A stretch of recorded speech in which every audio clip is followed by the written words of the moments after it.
Beach Girl, the Dance Trance Health Coach, and I am going to make some Superfood energy balls today.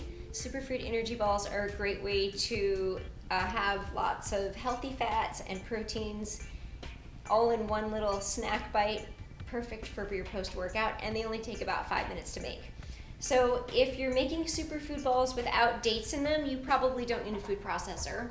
If you are using a recipe that requires dates, then you probably will need a food processor just so that the dates can turn into a paste. So this particular recipe does require dates, so I will be using the food processor.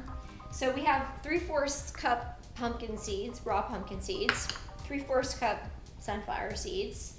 We're also going to be using 4 dates, which I have soaked first so that they can blend easier in the food processor, but that's not required.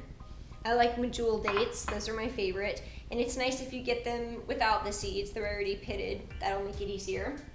And we're also going to use 3 tablespoons of flax meal and 1 tablespoon of chia. So this is the flax meal that you can get already ground, or you can grind yours. If you have the seeds, you can use a coffee grinder.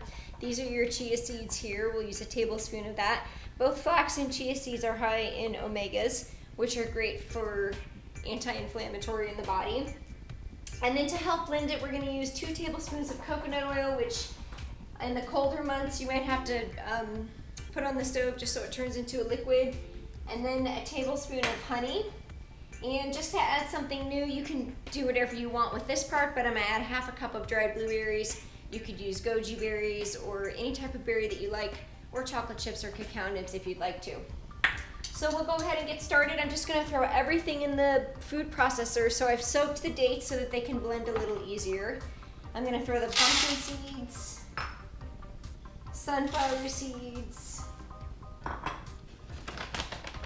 3 tablespoons of flax meal,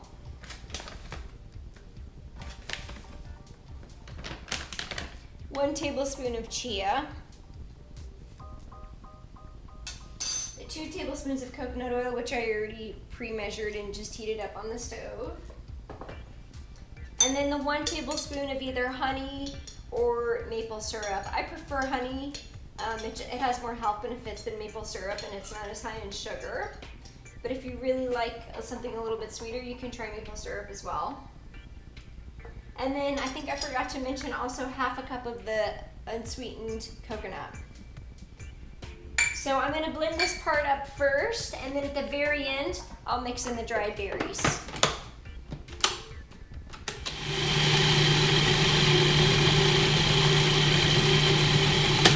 So you'll blend it for about 30 seconds until you can see the consistency sticks together a little bit. And the dates will help do this so that when you use something to scoop it out, you can just plop it into a ball. So before I do that, because I'd like to add dried fruit to this one just to make it a little bit different, I'm just going to add the dried fruit in there and mix it up in here. And then if you have a melon scooper or even just a tablespoon measuring, this one came with my kids' baking set years ago. It happens to work perfectly. You just scoop it out and then plop it in your hand and set it on your sheet. And you can store them in the freezer or the refrigerator so that they're easy to grab and go as a post-workout snack. So I hope you enjoyed. This recipe will be up on my Facebook page, Superfood Balls. It has a bunch of different seeds and nuts in them and lots of protein. Have a great day. Thank you.